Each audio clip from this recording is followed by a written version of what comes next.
name is Gonçalo Folgado. I'm an architect and a urbanist, and I'm here to talk about the power of doing things collectively in a community. But before we go ahead in this talk, I'm going to ask you 3 plain questions. First question is that, have you said hello to your neighbors today? Do you like the neighborhood that you live in? And for last but not for least, do you have or had this really cool idea that could change your street, your neighborhood, or even your city? I'll bet you did. Now, what if I told you if that could be so much more than an idea? It can be a real project, and all you have to do is start by talking with your neighbors about it. I'm going to explain you how did it happen for us. So, while we were still students at the Faculty of Architecture in 2011, we were in this mixed feeling situation. On one side, we were really excited by the new tools that we were learning about urban transformation, but on the other side, we were really frustrated because all we were doing with those tools were nothing but fictional projects. So we created this collective to do something in a neighborhood across the street, 2 de Maio, my favorite neighbor in Lisbon. And as you can see, 2 de Maio, it's located in a real privileged location. It's really near to the National Palace of Ajuda. It's really near to the Ajuda Universitarian campus, and it's half-walled with Monsanto, Lisbon's urban forest.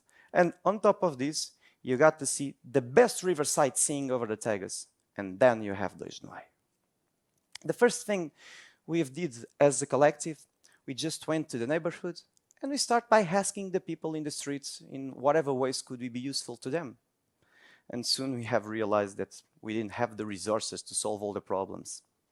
But we have not given up. We headed back to the university, and we have challenged our teachers and the institution itself to do something on the neighborhood. And that's when we got to learn this real-life lesson that diagnosing is also a tool of intervention. And once again, with the university, the community, and our newborn collective, we have drawn this urban report about the territory. A lot more about the neighborhood itself, not only the physical plot, but its history and how deeply connected it was with the Portuguese Revolution. I'll explain you. You know, this neighborhood, it was meant to, those houses, what was meant to be attributed to the former regime's employee, a dictatorial one. But then something magical has happened in Portugal in 25 of April of 1974. It was a Carnation Revolution. And the people who were living in the surrounding areas of these under construction building neighborhoods, they were compelled by these revolution values of right to the housing and better life conditions to everyone, and they have organized themselves in order to occupy those houses. And not only occupied, because they have finished the houses with their own resources.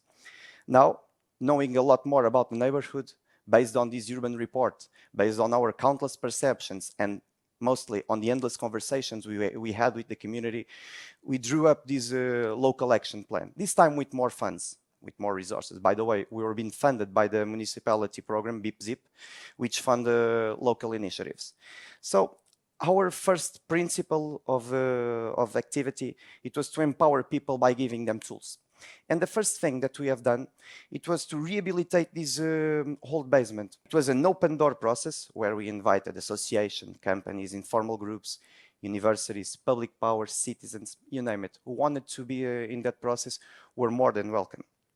One of the most emotional parts of this project is that the ones who had been children on that old basement were helping us now as parents, and that has mobilized a lot of people in the community to do something.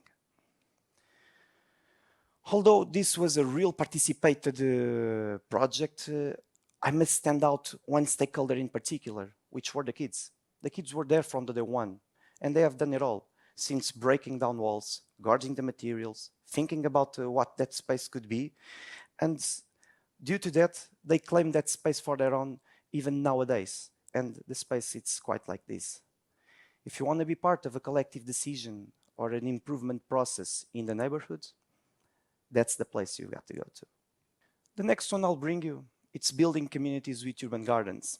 And while we were still doing Casa para Todos, this new opportunity for us to use our toolbox as architects has popped up, but this time on public space.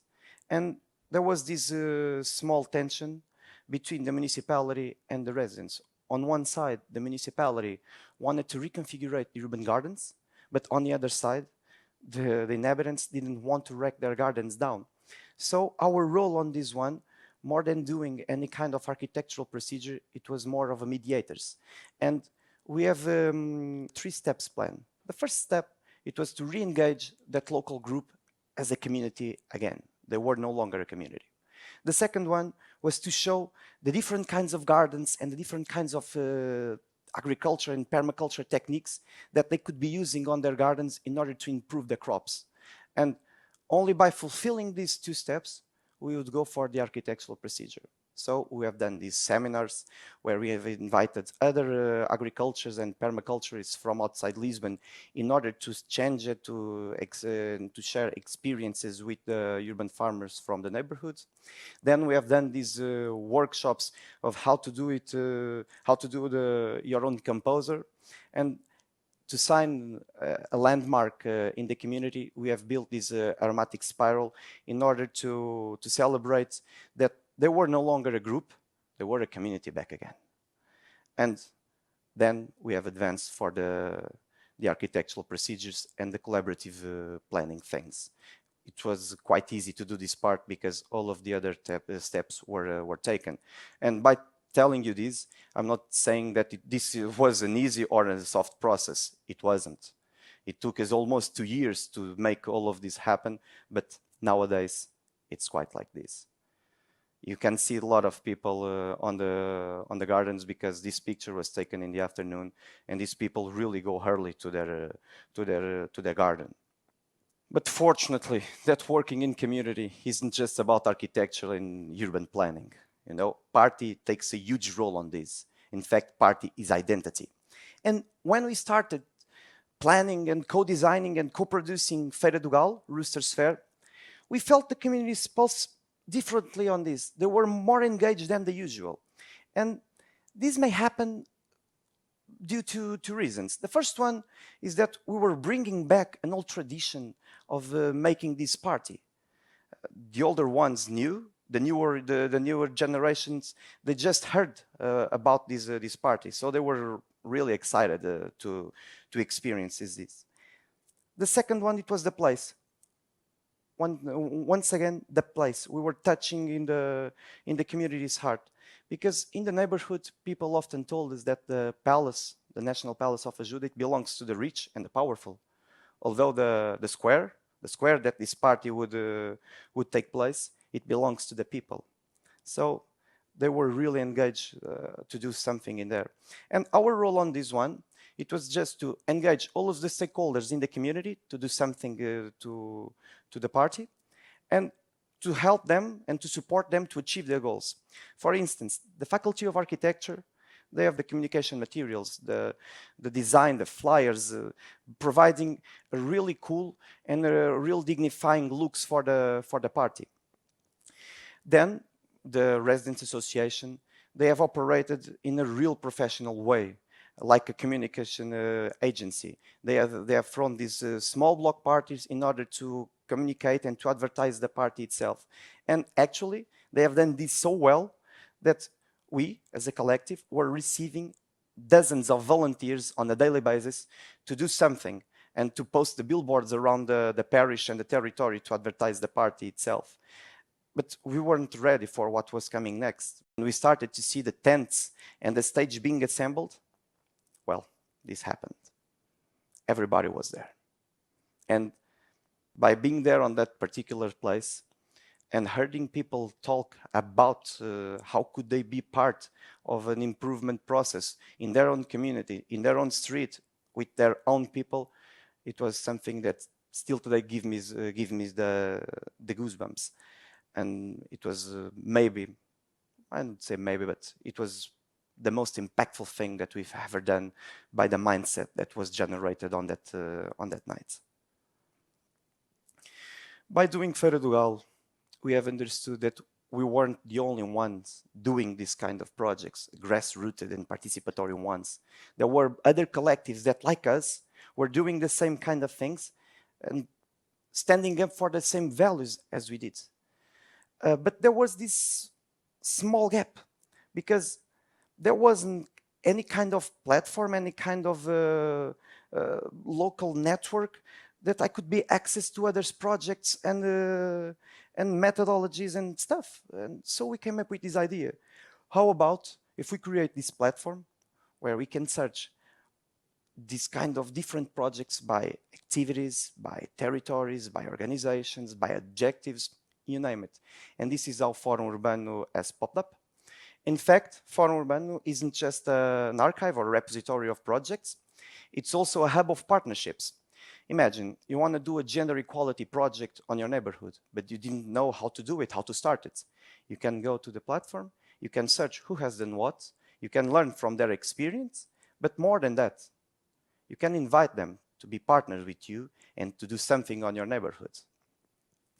But Fórum Urbano isn't just this, because due to this recent COVID-19 virus, we were challenged by the municipality to map and to systematize again what were the kind of the responses that these local networks were providing. And one more time, there we were in these mixed feeling situations. On one side, we were devastated by the consequences of this virus, but on the other side, our hearts were filled with joy and hope because we got to see on real time the ability that these local networks have in order to reinvent themselves and to provide real and impactful answers to the communities. We have seen something like simplification of juridical content for the people who are going on layoff. We were seeing these organizations producing this digital content to go online in order to make people's lives easier by getting them entertained. And imagine, these local networks were even doing these crowdsourcing campaigns in order to get these computers and tablets so that the kids could have their online classes in a real fair way.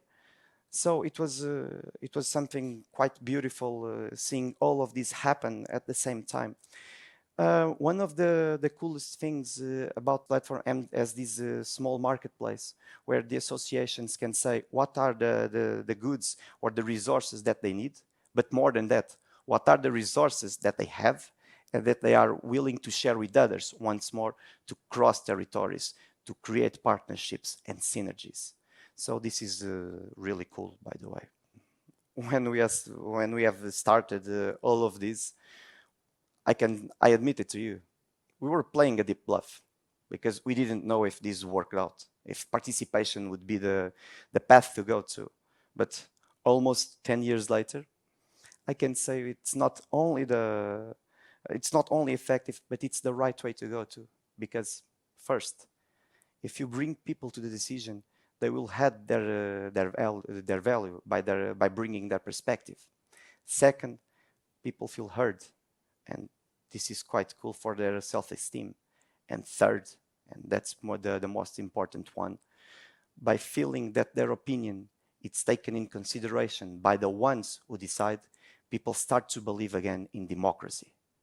And if you want to make a change in the world, maybe the best place to start with it's in your neighborhood. Thank you.